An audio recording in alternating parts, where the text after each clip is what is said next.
struggling with different animals in your home, it can be hard. I'm going to show. I'm going to tell you guys what I think is at the core of this, and really what I think is happening to the reason that dogs and cats cannot get along, especially if they've been together for an extended period of time, is one, the dog doesn't believe that they're not supposed to go after the cat. And when I mean that, when I say that, what I mean is the dog doesn't respect you enough to say like, hey, I'm just going to do whatever I want, whatever consequences that you have, they really don't matter. I'm just going to go ahead and go after the cats. And so then what happens then is the cats, they're going to start trying to defend themselves, and it can get pretty dangerous for a dog. I've seen some really, really nasty cat scratches. So here's the simple answer. And it's just amazing to me how this one thing really solves so many problems. But it is incredibly effective. But as humans, we have a hard time wrapping our head around it. And so the answer to that problem is your collar or your slip leash. That really is the answer. Now, I know this isn't a fit for every dog.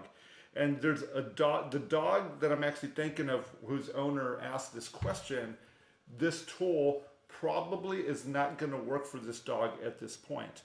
But here's what does need to happen. Whether it be a slip leash, whether it be the dog's prong collar, whether it's a remote collar, what needs to happen is the dog needs to actively begin to think about going after the cats. When it goes after the cats, in that very moment, the dog needs to hear the humans, first of all, say no. And then immediately after that, the human needs to use the tool, the slip leash, the prong collar, the remote collar, to then tell the dog that it is not okay for you to come after my cats. Now, you could use a slip leash, and a lot of dogs are actually going to ignore what the slip leash does, especially if they release a lot of adrenaline as they begin to go after the cat. So this is where your prong collar being on the dog. Now, you can't leave your prong collar on your dog all the time because there is some risk that the dog's going to actually get caught up on it. So what I would recommend, and this is one of the big reasons with animals that have higher prey drive, why we recommend remote collars. You know, remote collar is really kind of a maligned tool to some degree. If you really knew what it does, you would just be amazed at what a great communication tool it is. And I might talk about it here in a few minutes. But here's essentially what needs to happen. The dog needs to begin to think about it. They begin to go after it. And then with your leash and your remote collar, you use a level that effectively tells the dog that this is a bad idea. Not going to hurt the dog or burn the dog or do any of those things. But in that moment that the dog makes that decision, if they feel the remote collar, and yes, they become uncomfortable when they do so, the discomfort will tell the brain, whatever I was doing to lead up to that moment, I should do it less.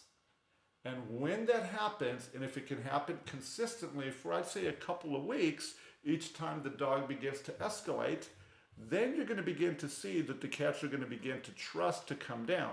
Your dog doesn't have to be on any particular command.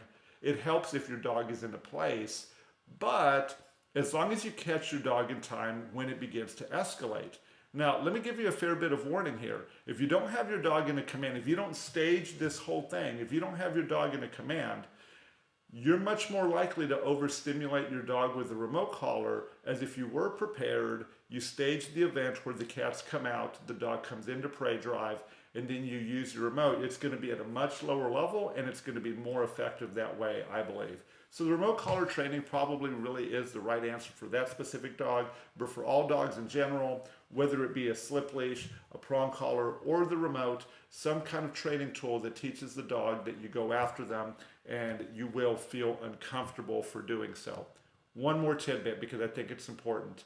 Once the dog is actively avoiding going after the cats and the cats are actually beginning to come down and be around the dog, it's a great idea for your dog to actually be fed and to be massaged and pet when the cats are around. Make sure that you're also advocating for your dog that the cats aren't coming over there and just, you know, the cats aren't coming over there and taunting your poor dog because they know that they can get away with it.